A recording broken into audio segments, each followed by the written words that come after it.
अगर आप बांस की खेती करना चाहते हैं तो बहुत ही आवश्यक बातें उनको जान लेना बहुत ज़रूरी है। एक्चुअल में जब तक हम लोग बांस को समझेंगे नहीं, उस पर आगे बढ़ना अवरोध पैदा करेगा या कुछ न कुछ उसमें परेशानियां लाकर खड़े करेगा हमारे सामने। बहुत ज़रूरी है कि हम बांस को स्थापित करने उससे पहले उसको पूर्ण रूप से जान लें। अब पूर्ण रूप से जानने का मतलब क्या होता है? अगर हम बांस लगाना चाहते हैं तो पहले अपने आप से ये सवाल पूछें कि हम बांस क्यों लगाना चाहते हैं। बहुत सारे किसानों का ये सोच होता है, मैं खुद एक किसान हूँ, बहुत सारे किसानों का ये सोच होता है कि हम जो है अब उस रोज़मर्रा की प्रैक्टिस से छुटकारा चाहते हैं। रोज़मर्रा की अगर मैं प्रैक्टिस कहूँ तो उसका तात्पर्य है ज़मीन सुधारना, उसके बाद बीज की व्यवस्था करना, उसके बाद ढेर सारा मज़दूर जो कि हर जगह उपलब्ध नहीं होता या आसानी से नहीं मिलता,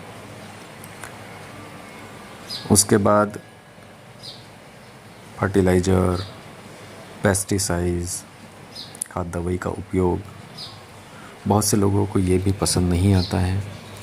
इस वजह से भी वो इस खेती से दूर हटना चाहता है और वो बांस की तरफ जाना चाहता है। बहुत से प्राकृतिक रूप से खेती कर रहे हैं, उनके सामने भी बहुत सारे चैलेंजेस आते हैं। उन चैलेंजेस को वो फेस नहीं करना चाहता या सुकून से जीना चाहता है, थोड़ा सा रिलैक्स चाहता है। और कुछ लोगों का ये सोच होता है कि नेचर को ध्यान में रखते हुए, चूँकि बांस जो है सबसे अधिक ऑक्सीजन प्रोवाइड करने वाला पौधों की श्रेणी में आता है, एकमात्र वही है ये नहीं मैं कहूँगा, और कार्बन डाइऑक्साइड को अधिक से अधिक सोखने का काम भी करता है। तो अब अगर आप बांस लगाना चाहते हैं तो हमें ये तय करना चाहिए, ये मेरे अपने विचार हैं, आप इससे कितना सहमत हैं मैं नहीं जानता। हमारे पास टोटल लैंड कितना है ये हमें आकलन करना होगा। इस आकलन की आवश्यकता इसलिए पड़ेगी क्योंकि जब आप बांस लगाते हैं तो लगभग आपको ये चौथे वर्ष से इनकम देना शुरू करता है। तब तक आपको जो है आपकी जीविका का साधन आपके पास उपलब्ध होना चाहिए। अगर वो है तो आप इसको ज़्यादा परसेंट में भी लगा सकते हैं। अगर वो नहीं है या आपका कृषि आधारित ही अर्थव्यवस्था है आपके पास, तो आपको उसके अकॉर्डिंग तय करना पड़ेगा कि आपका टोटल लैंड से आप कितने परसेंट एरिया में आप बाम्बू लगा लेंगे, या इतना एरिया जो है आपका कुछ वर्ष के लिए अगर रुक गया है, अगर उससे 2 साल 3 साल अगर इनकम नहीं आती है तो आप अपना परिवार कैसे चलाएंगे या उससे इनकम के दूसरे सोर्स कैसे जनरेट आप कर सकते हैं, उसके अकॉर्डिंग आपको बांस का प्लान करना चाहिए। अब बांस का जो है आकलन, मैं खुद बांस लगा चुका हूँ, 5 वर्ष हो गए हैं मेरे को, इसलिए ये सारी डिटेल्स मैं आपको दे पा रहा हूँ। बांस को लेकर मैं काफ़ी इससे जुड़े हुए लोगों से मिला हूँ, भारतवर्ष में मैं दौड़ा हूँ और इसके जितने प्रमुख साइंटिस्ट का अभी तक मैं जो पहुँच पाया, उन लोगों से जितना मैंने ज्ञान अर्जित किया है और ख़ुद के अनुभव से, वही सब आप लोगों के सामने शेयर कर रहा हूँ। तो बांस जो है हम लोग 2 तरीके से बांस की खेती को लेके आगे बढ़ सकते हैं। पहला तो हम ये 4 साल का मैं डिफ़ाइन कर दूं आपको कि 4 साल कैसा इसमें आपको इंतज़ार करना पड़ेगा। आपने जब बांस लगाया, अगर आप उसमें से कुछ अर्जित करना चाहते हैं तो आपको बांस की दूरी उसके अकॉर्डिंग आपको रखना पड़ेगी। पौधे से पौधे की दूरी एक्चुअल में बांस की कितना बांस कौन सी वैरायटी का कितने कैनोपी की आवश्यकता है उसके अकॉर्डिंग उसको जगह देनी होती है फील्ड में। सपोज आप मान लीजिए आपने कटंग बांस लगाया, आपने बालकुआ लगाया या आपने तुलड़ा लगाया, तो तुलड़ा को थोड़ा मैं अलग करूँगा। अगर हम लोग बालकुआ माने, कटंग माने, तो इसको कम से कम जो है 15 फीट 15 बाई 10 पर कम से कम बता रहा हूँ, इस पर इसको रोपाई इसकी करना पड़ेगी। ठीक, अगर मैं तुलड़ा की बात करूं या उससे मिलता जुलता वैरायटी जो 30 फीट के अप जाएगा, 50 फीट 60 फीट, और उसका नंबर ऑफ सूट्स ज़्यादा होंगे। बांस के साथ बहुत सारी विसंगतियाँ हैं, बहुत से अज्ञानता हैं। अगर हमने कटंग बांस लगा दिया या हमने बालकुआ बांस लगा दिया या हमने स्टेक्स लगाया है, तो हमको औसतन 8 से 10 या 7, एवरेजन 7 मानो, को कुछ सेट ख़राब भी होते हैं। जब हम लोग फार्मिंग जब हम लोग फील्ड के ऊपर लगाते हैं, मेड़ के ऊपर लगाना एक अलग चीज़ होती है और फील्ड पर अलग बात होती है, क्योंकि वहाँ घनत्व में होती है चीज़ें। तो औसतन हम लोग अगर 7 से 8 सूट भी हमको अगर मिलता है तो एक वो बांस की कैटेगरी हो गई है। और एक ऐसा बांस जिसके अंदर हमको सीधा 3 गुना अगर सूट मिलता हो, तो तुलड़ा के अंदर हम लोगों ने देखा है कि उसमें 20 से ऊपर ही जाता है, 20 से 25 के बीच में वो सालाना सूट देता है। तो अगर 20 से 25 दे रहा है तो उसको थोड़ा सा जगह ज़्यादा देना पड़ेगी हमको, तो उसको उसी तरीके से हम लोग लगाएं। बांस के बारे में वज़न की अगर हम लोग बात करें कि इससे हम लोग कितना वज़न ले सकते हैं, तो लगभग सभी बांसों का पर एकड़ के हिसाब से अगर हम बात करेंगे तो लगभग सिमिलर ही होगा।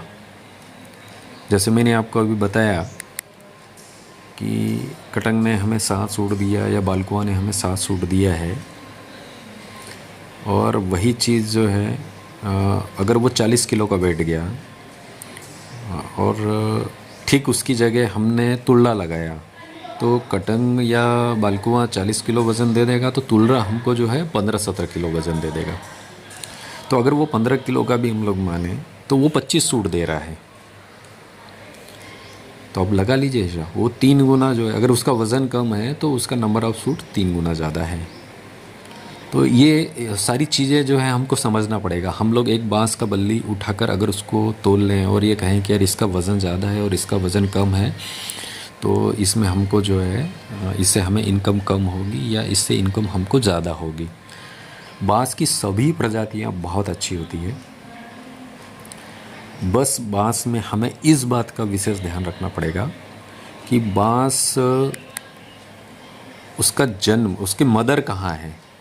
अगर उसकी जानकारी हमारे पास, उसकी इन्फॉर्मेशन हमारे पास नहीं है, तो हम लोग इसमें लंबा प्लानिंग नहीं कर पाएंगे। तो बांस की अब उम्र को कैसे पता होगा, क्योंकि बांस का एक कैरेक्टर होता है कि वो जब फ्लावरिंग स्टेज पर आता है तो कुछ बांस फ्लावरिंग देने के बाद पूरी तरीके से ख़त्म ही हो जाता है, लगभग 99%।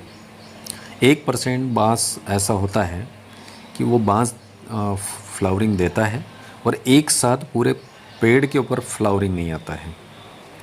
ध्यान दीजिएगा, मैंने अभी ये नहीं कहा कि वो बीज देता है, क्योंकि बीज देने के बाद वो बचता नहीं है बांस।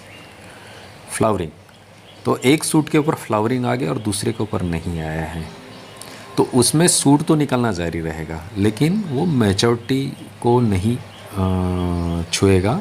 उसके पहले उसमें सूखने की समस्या आ जाएगी, वो सूख जाएगा और दूसरा नया सूट वो अपना दे के जाएगा। तो उसका ज़िंदा रहना या मरना एक समान होता है।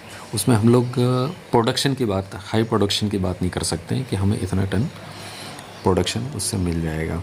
वो एक बीमारू पौधे की तरह हमेशा रह सकता है कुछ परसेंट में, और बाकी जा भी सकता है वो, अगर उसका हमने बहुत ज़्यादा केयर नहीं किया तो बांस हम लोग इसलिए लगाते हैं कि हम लोग ज़्यादा केयर ना करना पड़े। तो उस दृष्टि से मैं आप लोगों को ये संज्ञान में बात डाल रहा हूँ कि वो बांस हम अगर प्लान कर रहे हैं तो गारंटेड हमको 30 से 50 साल की गारंटी होना चाहिए कि हम लोग बांस लगा रहे हैं तो 30 साल कम से कम, और अधिक से अधिक जो है उसने 50 साल तो चलना ही चाहिए। तब जाके हम लोग हमारी नेक्स्ट पीढ़ी को हम लोग रोज़गार भी प्रोवाइड कर पाएंगे, या उसके पीछे जितना इंडस्ट्रीज़ हम लोग डाल रहे हैं या जितना पैसा खर्च कर रहे हैं उसको हम लोग लंबे समय तक उसका उपयोग कर सकें, या सीधे तौर पर हम लोग बाज़ार में अगर बेच रहे हैं तो उसका हम लोगों को फ़ायदा मिल पाए। तो ये तो बात हो गई है बांस की उम्र को लेकर, उसकी मदर को लेकर। अब बांस लगाया जाता है वो अलग अलग उसके कुछ तरीके होते हैं। एक होता है बांस को बीज से लगाना, दूसरा है बांस को राइज़ोम से लगाना, और तीसरा अगर हम कहें तो उसको कटिंग से लगाना, और चौथी बात हम करें तो बांस को टिश्यू कल्चर्स प्लांट के रूप में तैयार करना, उसका टिश्यू, और फिर उसको लगाना। अब इन तीनों के अंदर डिफरेंस हम लोगों को समझना बहुत ज़रूरी है। अगर हम बात करें टिश्यू की, तो घास प्रजाति में टिश्यू तो आप तैयार कर सकते हैं, टिश्यू तो आप किसी से भी तैयार हो जाएगा, लेकिन टिश्यू प्लांट कुछ विशेषताएं लिए हुए है, अदर चीज़ों में दिखता है। तो हमारे दिमाग में यही चलता है कि बांस के ऊपर अगर हम लोग टिश्यू पे जाएंगे तो वो पौधा जल्दी डेवलप होगा, या वो स्पीड से चलेगा, या वो पौधा जो है बहुत अच्छा क्वालिटी का होगा। तो ये हम लोग केला या और अदर चीज़ों में माने तो वहाँ तक संभव है, लेकिन घास प्रजाति में टिश्यू कोई बहुत विशेषता लिए हुए नहीं होता है। वो सिर्फ उस चीज़ के लिए मीडिएटर बना है या माध्यम बनाया गया है टिश्यू को, जिसमें बीज नहीं होता है। और कुछ अच्छी प्रजातियां हैं उसमें, जैसे बालकुआ, सबसे ज़्यादा काम बालकुआ के ऊपर किया गया है टिश्यू में, और बालकुआ अपना बीज नहीं देता है।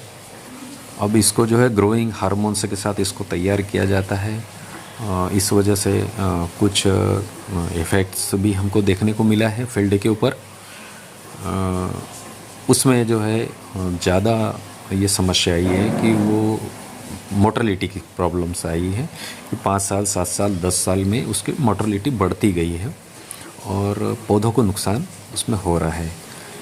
स्पेशली उस स्थिति में ये थोड़ा सा चिंताजनक लगा जब जिस पौधे से वो बनाया गया था वो पौधा स्वस्थ हो रहा, लेकिन उससे जो टिश्यू बनाया गया वो उसके अंदर काफ़ी इशू आए।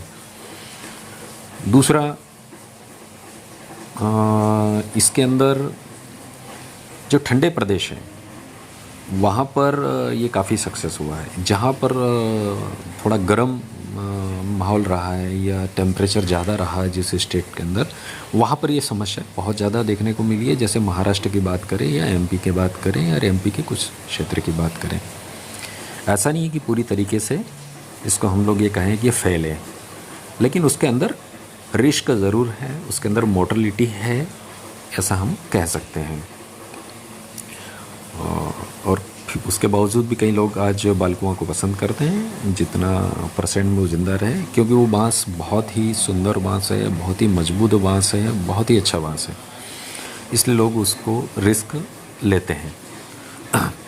तो एक वो कैटेगरी हो गया है। दूसरा बांस, हम लोग राइज़ोम की बात करें तो राइज़ोम, हम जिस से राइज़ोम ले रहे हैं जिस प्लांट का, उसका एज कितना है या उसका मदर कहाँ का है और वो किस एनवायरनमेंट में वो ज़्यादा चलेगा, इस बात का हमको ख्याल करना पड़ता है। जैसे स्पेशली हम लोग बात करें, अभी राइजोम में बहुत ज़्यादा चल रहा है मानगा, महाराष्ट्र की स्पेशल बात करूं तो वो पहाड़ी क्षेत्र या कोस्टल एरिया जो है समुद्र के किनारे का, वहाँ पर नेचुरल रूप से होने वाली एक प्रजाति है, लेकिन बहुत अच्छा वैरायटी है।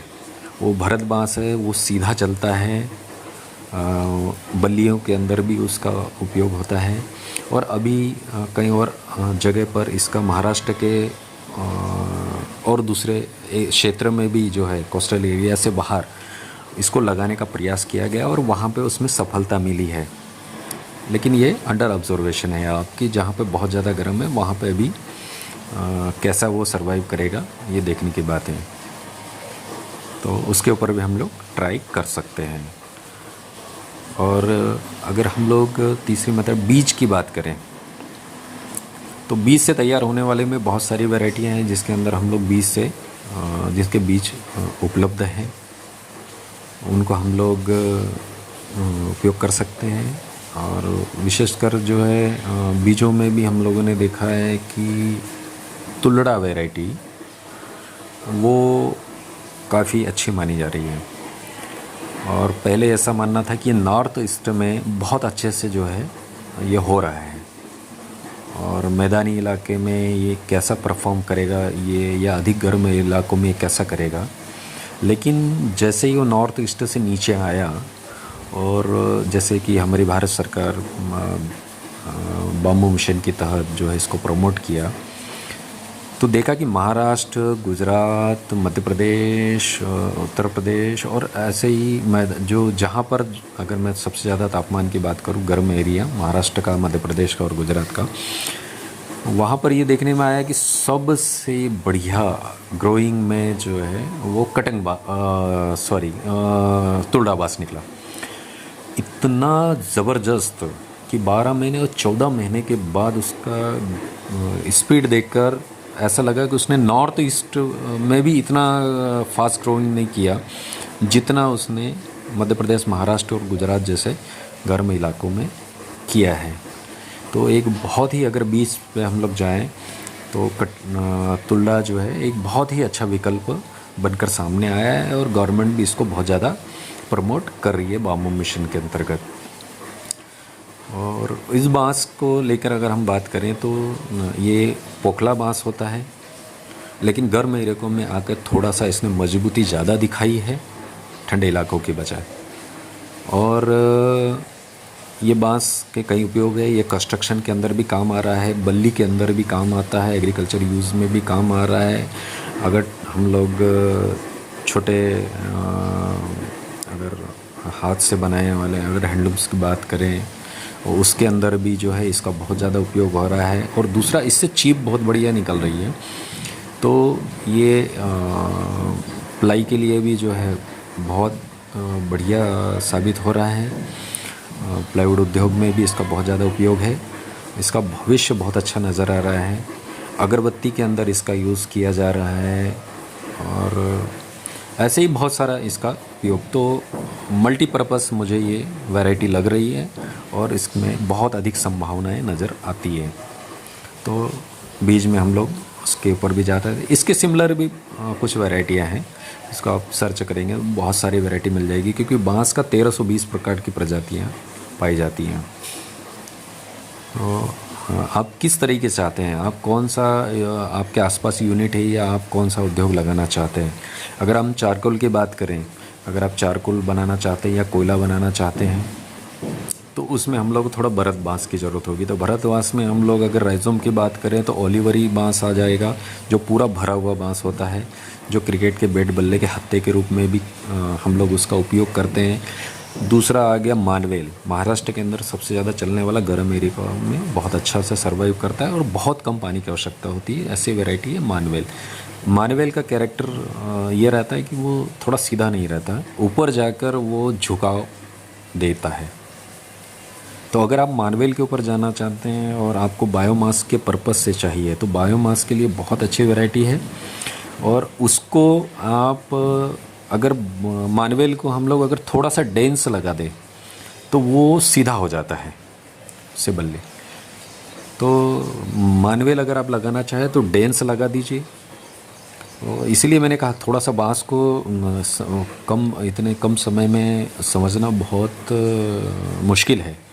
बहुत सारे इशू हैं कि आपको उसके ऊपर आप कैसे आपको थोड़ा सा मैनेज करके बांस को अधिक से अधिक हम लोग उसका बेनिफिट लें और हमारे उपयोग के काबिल हम उसको बनाएं। तो थोड़ा सर्च और भी करें, देखें इसके बहुत सारे वीडियो। अगर आप इसकी खेती करना चाहते हैं तो बहुत सारे इसका आपको कलेक्शन मिल जाएगा। बांस में अगर सबसे ज़्यादा हम लोग टिपिकल अगर माने हार्वेस्टिंग में तो कटंग बांस होता है, लेकिन कटंग बांस की भी अपनी एक बहुत ही विशेषताएं होती है। उसको बांस की श्रेणी के बजाय जो है हमारे शास्त्रों में, अगर मैं हिंदू धर्म की बात करूं तो शास्त्रों में उसको मेडिसिनल प्लांट का दर्जा दिया गया है। उससे पत्तियों से जो चाय बनने वाली है उसका, और दूसरा उसके कंटेंट जो अंदर उसके मौजूद हैं, या वंशलोचन की अगर हम लोग बात करें तो वंशलोचन जैसी चीज़ आज अगर कहीं पर ओरिजिनली दुनिया में आ रही है तो वो कटंग बांस से आ रहा है, और इसको संस्कृत में वंशलोचना ही कहा गया है कटंग को। और उसको बांस की श्रेणी से उन्होंने अलग रखा है, उसको औषधि का स्थान दिया गया है। तो बांस में कई तरह की वैरायटियों में मतलब परेशानियां भी आती है, या कुछ ऐसा रहता है कांटे हैं इसमें, हार्वेस्टिंग में दिक्कत है, तो वो अपना दूसरी विशेषताएं उसके अंदर बहुत सारी मौजूद हैं। वंशलोचन की अगर हम लोग बात करें तो वंशलोचन का निर्माण जो बांस के अंदर होता है वो लगभग 1 लाख से ऊपर पर केजी का उसका रेट होता है। तो बांस कोई भी ख़राब नहीं होता। बांस सारे बांस जो है वो अपनी अपनी विशेषताएं लिए हुए हैं। वो अपने अपने क्षेत्र के हिसाब से अलग अलग जगहों पर अलग अलग वैरायटियाँ, अलग अलग उपयोग के लिए अलग अलग वैरायटियाँ इसमें हम लोग चयन कर सकते हैं। और बांस का जो है के लिए पुर्निंग कटिंग के लिए जो है मार्केट में बहुत सारे ऐसे टूल्स विद्यमान हैं। उन टूल्स के बारे में ऑडियो की जगह वीडियो होता तो शायद मैं कुछ दिखा पाता, तो वो भी चीज़ें हैं। और कटिंग, अब बांस को हम लोग अगर अगले फेस में हम लोग जाएं तो बांस की कटिंग, तो बांस का कटिंग कैसे किया जाएगा उसके पहले मैंने जो आपको 4 साल का बतलाया था उसका मैं डिफ़ाइन कर दूं कि शुरुआती जो है अगर हमने थोड़ा सा दूरी पर ज़्यादा लगाया है तो शुरुआती जो है 1 वर्ष हम लोग उसमें से फसल ले सकते हैं। और दूसरे साल में हम लोग थोड़ा बहुत शेड, जिस क्रॉप को ज़रूरत है जैसे हल्दी, अदरक, ये थोड़ा बहुत शेड के अंदर होने वाली फसल है, तो उसको हम लोग ले सकते हैं। तो अगर मोटी मोटी बात करें तो 1 साल का ही फसल हम लोग मान के चलें कि एक सीज़न का बहुत अच्छा से आएगा, दूसरे सीज़न में हम लोग थोड़ा सा कम प्रोडक्शन आएगा, लेकिन हम लोग 2 सीज़न का फसल उसमें निकाल सकते हैं। तो 1 साल का तो आपको ये मार्जिन मिल गया। उसके बाद अगले जो है 3 वर्ष हम लोग उससे इनकम नहीं ले सकते, हमको उसको वेट करना पड़ेगा 3 साल का। और चौथे साल में हम लोग काटेंगे। तो काटने के लिए हमें ये देखना है कि बहुत ज़रूरी चीज़ें ये है कि बांस 3 पीढ़ियाँ बांस की मौजूद होना चाहिए। बांस को हमेशा हमारे जन्म से लेकर मृत्यु तक बांस को जो हमारे जीवन के साथ जोड़ा गया है शास्त्रों में, उसका मूल अर्थ उसको करीब से जानने से ही समझ में आता है। जैसे हमारे परिवार होता है उसमें एक बच्चा होता है, उसका फिर पिता है और दादा है, जो संभालने वाले की बात कर रहे हैं, ऐसा दादी होगी, माँ भी होगी, ये सारी चीज़ें हैं। लेकिन 3 लोग ऐसे होंगे जो उन जिम्मेदारियों को अपने कंधों पर लेते हैं। बच्चे का पैदा होने से लेकर उसका पालन पोषण, जब तक वो युवा अवस्था को पार नहीं कर जाता तब तक पालन पोषण का वो सब जवाबदारी होती है उसके पिता के ऊपर। इसी तरह बांस में भी होता है कि जो उसका सूट निकला है उसको 18 महीने तक लालन पोषण का जिम्मेदारी जो होगा वो उसके पिता का होगा, जिससे वो सूट निकला हुआ है। तो तब तक पिता का रहना ज़रूरी है। अगर पिता को हमने काट दिया तो बेटे का जो है वो बिन माँ बाप का जो बेटा होता है उस तरह के हालात हो जाएंगे। वो हवा आंधी इनके थपेड़े सह नहीं कर पाएगा और टूट जाएगा, गिर जाएगा, वो झुक जाएगा स्ट्रक्चर, और वो स्ट्रगल करेगा और वो खुद जो है समय पर जो है वो अपने बच्चे पैदा करने की स्थिति में नहीं होगा, या नए सूट देने की स्थिति में नहीं होगा, या वो मर भी सकता है, वहाँ पे डैमेज भी हो सकता है, या उसका प्रोग्रेस स्लो हो जाएगा।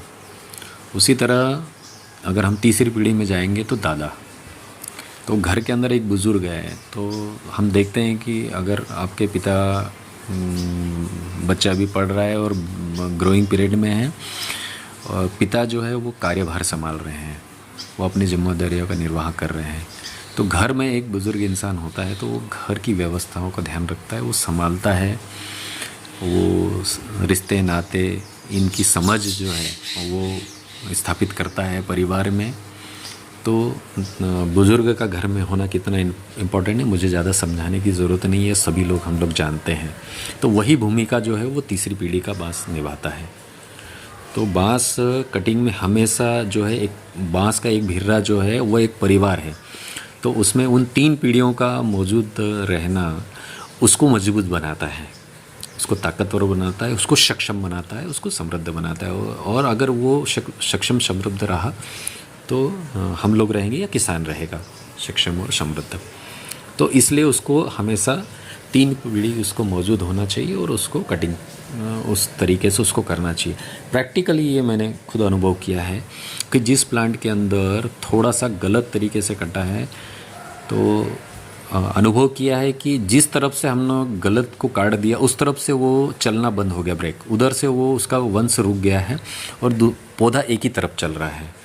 तो जहाँ पर आपके पास पुराने 6 साल 7 साल क्या ऐसा बिर्रे अगर कहीं पे आपने देखे हो तो आप खुद भी उसको बारीकी से ऑब्जर्व करेंगे तो आपको समझ में आएगा कि पौधा एक तरफ जा रहा है, दूसरी तरफ नहीं जा रहा है। जिस तरफ गलत कटिंग हो गया उस तरफ वो पूरी तरीके से रुक गया है।